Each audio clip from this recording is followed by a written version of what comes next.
Alors, bienvenue au podcast de Passion Tour Rétro. Aujourd'hui, je suis avec quelqu'un de très intéressant, M. Pierre Bourdeau, qui est président du club Thunderbird Québec. Bon, bonjour Pierre. Bonjour Mario. On va démystifier c'est quoi exactement le club Thunderbird et je vous invite à rester avec nous parce que vous allez comprendre que c'est pas juste des voitures, il y a de l'amitié, il y a de la connaissance, il y a un peu de tout. Il y a beaucoup, effectivement. On va commencer tout de suite en partant. Le club Thunderbird existe depuis combien de temps? En fait, le club Thunderbird existe depuis plus longtemps qu'on peut le penser. OK. Le premier club Thunderbird, il y en a eu un au Québec en 1992 qui avait été fondé par Pierre Blais. Avec qui je suis en communication aussi. OK. Et il a fonctionné pendant une bonne dizaine d'années, grosso modo, à cette époque-là. Quand même. Fait qu'il y avait une trentaine de membres à peu près. Là, OK. Et il faisait des sorties, des rassemblements de Thunderbird principalement. OK. Et avec le temps, ça s'est estompé un peu. Fait que le club a tombé inerte pendant un bon petit bout de temps. Donc, il était actif jusqu'en 2002-2003 à peu près. OK. Fait que depuis ce temps-là, il n'y a pas rien d'autre. Ah Fait ouais. que, et moi, v'là 2 ans, je suis tombé à la retraite. Ah bon? Et mon projet de retraite, c'était de m'acheter des Thunderbird parce que c'est un modèle que j'adore. Et puis, pour m'apercevoir assez rapidement qu'il n'y avait pas vraiment de club. Ah, il y avait une fenêtre ouverte, hein? C'était super intéressant. Puis je cherchais beaucoup d'informations, mais je trouvais beaucoup aux États-Unis. OK. Jamais rien au Québec et un peu au ouais. Canada, mais c'était assez limité. Ah, c'est bon, Fait c'est bon. que, OK. Bon, là, c'est sûr qu'il y a un club, c'est bien, ça existe. Mais là, il y en a qui posent une question tout de suite. De quelle année à quelle année? Parce qu'on sait qu'il y a des clubs, c'était un Thunderbird récent, c'est-tu possible? Tout à fait. On accepte tous les Thunderbirds de 1955 à 2005. OK. Fait que c'est quand même 50 ans d'histoire, Ben, puis on les accepte tous. OK. On les aime tous. C'est bon, Donc, c'est bon. Bon, OK. D'abord, vos activités, mais avant de parler de ça, Ouais. vous êtes concentré dans quelle région? Êtes-vous à grandeur du Québec, le club, ou juste, mettons, niché à Montréal ou autre? Non, on n'est pas niché à Montréal. Le club est basé dans les Laurentides, dans les Hautes-Laurentides. OK. Et puis, justement, pour rejoindre le plus de propriétaires de Thunderbird ou de passionnés de Thunderbird, on effectue cet été une tournée Oui. de toutes les régions parce qu'on trouve ça important d'aller en région aussi. Pas juste... souvent, il y a beaucoup d'activités autour du Grand Montréal, Oui. mais pas nécessairement beaucoup en région. D'ailleurs, on va en parler dans un prochain podcast de cette tournée-là qui est assez excellent. spéciale. Je vous invite à suivre les prochains podcasts. Vous allez voir que c'est quelque chose d'assez exceptionnel que tu vas réaliser, mais de pouvoir juste y penser, c'était déjà quelque chose. Oui, tout à fait. Donc, toutes les générations de Thunderbird au niveau du club sont représentées.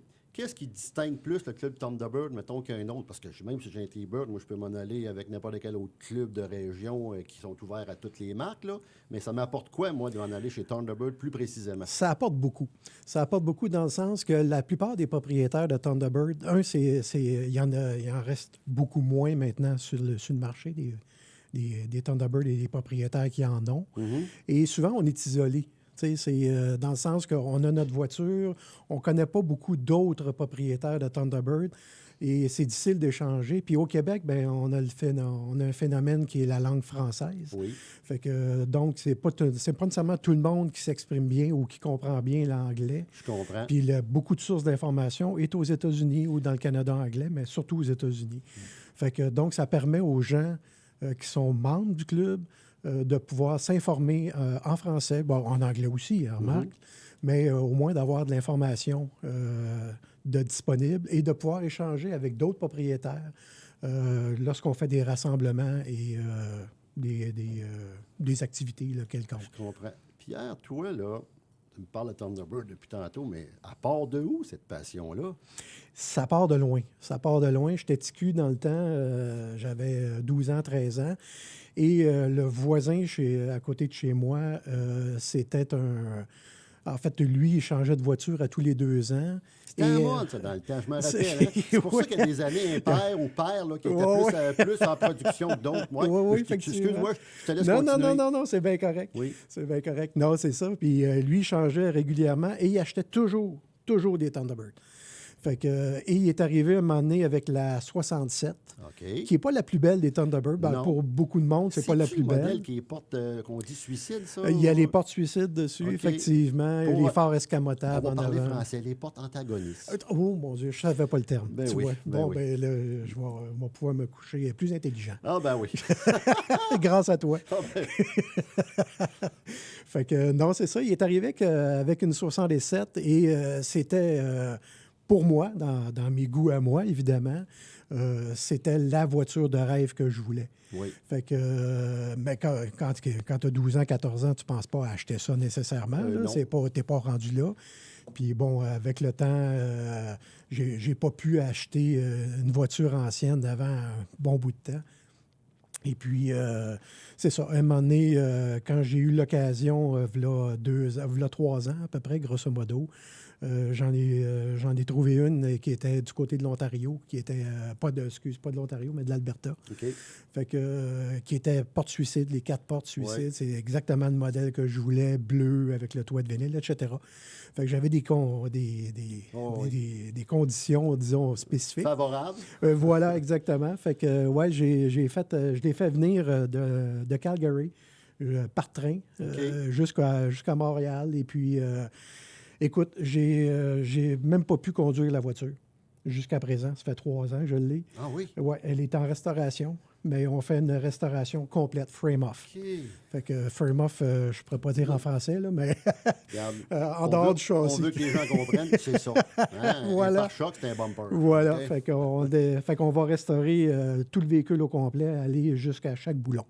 Parfait. Écoute, bon, on parle d'activité maintenant. Oui. Là, tantôt, on a nommé la tournée des générations, qu'on va Des- y revenir des régions, dans un oui. prochain podcast, naturellement, en détail. Mais là, il doit y avoir d'autres activités parce que l'été est courte, mais quand même longue. Oui, tout à fait. Bien, le club existe depuis l'année passée. C'est sûr qu'on commence les activités. L'année passée, on a mis sur pied ce qu'on a appelé en fait, le Thunderama. OK? Thunderama en 2025, ça se passait à Coteau-du-Lac. Oui. Et puis, pour une première année d'activité, après 20 ans d'inactivité dans le club, on a réussi à rassembler 30 Thunderbirds. Quand même. Au Canada, c'est le 2e plus gros rassemblement au Canada, OK. de Thunderbird spécifiquement. OK. Donc, pour une première année d'activité, on y était fort. Et l'an passé, c'était pas le 70e anniversaire? En plus, c'est un bon point. Mon Ouais. Dieu, tu as, Ouais. des bonnes connaissances. Je dis pas ça, et Thunderbird aussi, en passant. OK, là, c'est bon. Oui, effectivement, en 2025, on a fêté la première, en fait, les 70 ans de la première Thunderbird, Oui, c'est qui vrai. était sortie en 1955. Oui, oui, oui. Fait oui. que, et ça nous a permis effectivement d'avoir une thématique finalement pour nos événements. OK. Fait que, donc, effectivement, on a eu, c'est ça, une trentaine de véhicules qui sont présentés, de propriétaires. Quand et même. puis, ça a été une journée fantastique. Puis, on va le répéter encore cette année. Ben là, c'est sûr. Puis là, les gens aussi vont être plus au courant que là, on parle du club, les activités. Fait que ça va peut-être intéresser des gens à dire hey, coudonc, j'en ai un, T-Bird, oui, puis je vais dans la gang. On va avoir du Exactement. fun. À part de ça, les autres activités, y a-tu d'autres choses ou d'autres affaires qui est en cours? Encore là, je vous reviens. Restez à l'écoute pour le prochain podcast pour la tournée. Mais y a-tu Ouais. d'autres choses aussi? Oui, on travaille on va avoir une très grande présence au Salon de l'Autosport à Québec, Oui. qu'on pourra peut-être reparler. Oui, justement, ça, on va avoir de quoi d'intéressant à venir, qu'on va vous discuter avec toi là-dessus plus en détail.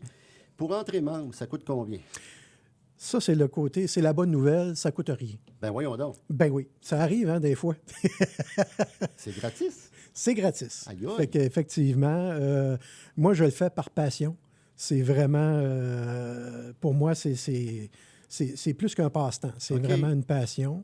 Et puis, je me suis entouré quand même d'aide aussi pour le club. Fait que j'ai des gens comme Léo Gravel, qui est connu là, au niveau du VAQ. Oui, ben oui, Léo, c'est sûr.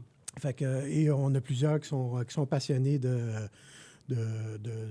Thunderbird. OK. Fait que, donc, c'est ça. Je l'ai mis sur pied et puis pour moi, je voulais pas que ce soit un frein nécessairement pour les gens Oui. qui disent ah ben là, un autre membership encore à payer. C'est ça, parce qu'à un moment donné, je paye ici, je paye oui, là, oui. etc. Fait que donc pour moi, c'était important pour comprends. aller chercher le maximum de personnes. Donc, si les gens veulent adhérer au club gratuitement, c'est quelque chose pareil. Fait que Oui. c'est le fun.